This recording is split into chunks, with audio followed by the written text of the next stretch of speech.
बांके बिहारी जी की एक सुंदर सत्य कथा। वृंदावन में एक गरीब ब्राह्मण रहता था। वह बांके बिहारी से असीम प्यार करता था। वह बांके बिहारी का इतना दीवाना था कि सुबह शाम जब तक वह मंदिर न जाए उसे किसी भी काम में मन नहीं लगता। मंदिर में जब भी भंडारा होता वह प्रमुख रूप से भाग लेता। एक दिन ब्राह्मण की बेटी की शादी तय हो गई और जिस दिन ब्राह्मण की बेटी की शादी तय हुई उस दिन ब्राह्मण का बांके बिहारी के मंदिर में भी ड्यूटी लग गई। ब्राह्मण परेशान हो गया कि वह करे तो क्या करे। बेटी की शादी भी जरूरी है और बांके बिहारी जी की आज्ञा भी जरूरी है। ब्राह्मण ने सोचा कि अगर वह बात वह अपनी पत्नी से बताएगा तो उसकी पत्नी नाराज हो जाएगी। वह कहेगी कि कोई क्या अपनी बेटी की शादी भी छोड़ता है।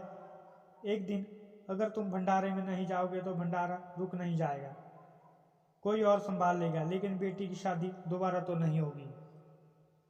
ब्राह्मण परेशान हो गया था। वह जानता था कि कुछ भी हो जाएगा उसकी पत्नी उसे भंडारे में जाने नहीं देगी, लेकिन उसका मन नहीं मान रहा था। वह अपने बांके बिहारी से नजरें नहीं चुरा सकता था। तो उसने अपनी बेटी की शादी के दिन ही अपने घर में बिना बताए चुपचाप समय से पहले ही मंदिर पहुंच चुका था।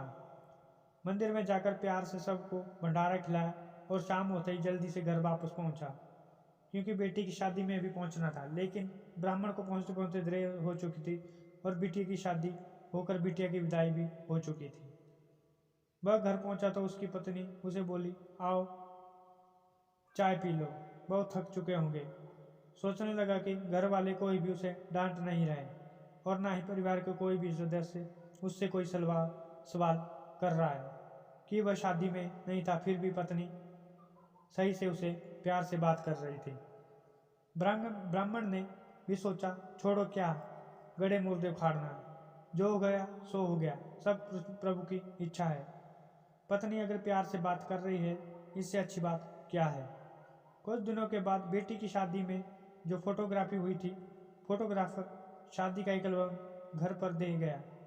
ब्राह्मण सोचा, इस शादी में तो शरीक हुआ नहीं था, चलो एल्बम देख लेता हूँ। बेटी की शादी कैसे हुई थी, मगर यह क्या वह देख रहा है। इस शादी में हर जगह उसकी भी तस्वीर है, जो जगह जगह विवाह की जिम्मेदारी संभाल रहे हैं। ब्राह्मण फूट फूट कर रोने लगा और कहने लगा, प्रभु तेरी कैसी लीला। वो रोता हुआ बिहारी जी के मंदिर पहुंचा और चरणों में गिरकर बोला, प्रभु मैं जीवन भर तुम्हारी नियमित रूप से सेवा करूंगा।